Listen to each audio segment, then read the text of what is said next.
শুরুতেই সকলকে জানাই রাধে রাধে। তো তোমরা যেমনটা দেখছো যে আমি অলরেডি বেরিয়ে পড়েছিলাম এবং সাথে আমার রয়েছে পেছনে মা এবং বোন, এরাই আমার পরিবার। তো আমি অ্যাকচুয়ালি যাচ্ছিলাম আমার একটা বন্ধুর মেয়ের অন্নপ্রাশনে। তো যেতে যেতে দুটো সুন্দর সুন্দর কিউট ডলের সঙ্গে দেখা হলো, যেমন তোমরা দেখলে। তো এবার আস্তে আস্তে আমি উপরে উঠছিলাম, আর সাথে একটা ছোট্ট কিউট একটা চেয়ার রয়েছে ছোট্ট বাচ্চাটার জন্য নিচ্ছিলাম। এবার উপহারটা আমি তুলে দেবো, যাকে দিলাম তিনি ছিলেন আমার বন্ধুর ওয়াইফ। তো এই উপহারটা দেওয়ার পর আর সাথে যাকে দেখছো, এ আর কেউ না, সেই আমার বন্ধুরই প্রিন্সেস, তার ছোটো মেয়ে, খুব কিউট, খুব মিষ্টি।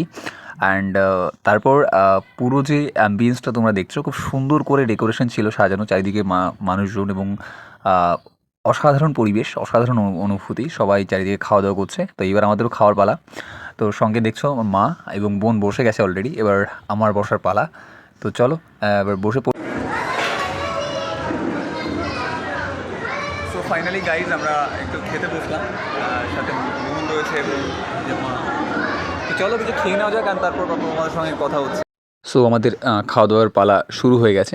তোমরা যেমনটা দেখছো যে সাথে মা এবং বোন ওরা খাওয়া ইতিমধ্যে শুরু করে দিয়েছে, অ্যান্ড এবার আমার পালা। তো আমিও খুবই ভক্তি ভরেই খাচ্ছিলাম বলতে পারো, খুবই সুস্বাদু ছিল বিশেষত খাবারগুলো, এটা না বললেই নয়।